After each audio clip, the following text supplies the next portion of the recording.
Hello my tears, யுகோவுக்கு சளி பிடிச்சிச்சுன்னா எங்கள் அத்தை இந்த இலைங்களோட சாறை பிழிஞ்சு தாங்க அவனுக்கு கொடுப்பாங்க. இது எப்படி செய்யறதுன்னு இப்போ இந்த வீடியோவில் பார்க்கலாங்க. வீடியோவில் காமிச்சிருக்க மாதிரி வெத்தலை, தூதுவளை இலை, கற்பூரவள்ளி இலை, அதுக்கப்புறம் துளசி இது எல்லாமே எடுத்து நல்லா இடிச்சுக்கோங்க. அதோட சார் வெளிவர அளவுக்கு நல்லா இடிச்சுக்கோங்க. இதான் நீங்கள் ஃபர்ஸ்ட் டைம் நம்ம வீடியோ பார்க்குறீங்க அப்படின்னா இந்த மாதிரி நிறைய வீடியோஸ் உங்களுக்காக காத்துட்ருக்குங்க. மிஸ் பண்ணாமல் பார்க்க மறக்காமல் சேனலை சப்ஸ்கிரைப் பண்ணிக்கோங்க.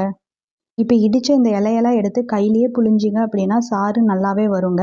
இப்போ இது கூடவே வந்துட்டு ஒரே ஒரு குருமிளகு இடித்தா எந்த அளவுக்கு வருமோ, அதாவது ஒரே ஒரு பிஞ்ச் குருமிளகு மட்டும் ஆட் பண்ணிக்கோங்க. இந்த சாறை அடுப்பில் வச்சு லைட்டாக ஹீட் பண்ணிக்கோங்க. வெது வெதுன்னு தாங்க ஹீட் ஆகணும், கொதிக்க விடக்கூடாது. லைட்டாக ஹீட் ஆனதுக்கப்புறம் இந்த சாறை இப்படியே கொடுத்தீங்கன்னா காரம் ஜாஸ்தியாக இருக்குங்க. ஸோ 1 ml-லேருந்து 2 ml வரைக்கும் தண்ணி ஊற்றி குழந்தைங்களுக்கு கொடுங்க.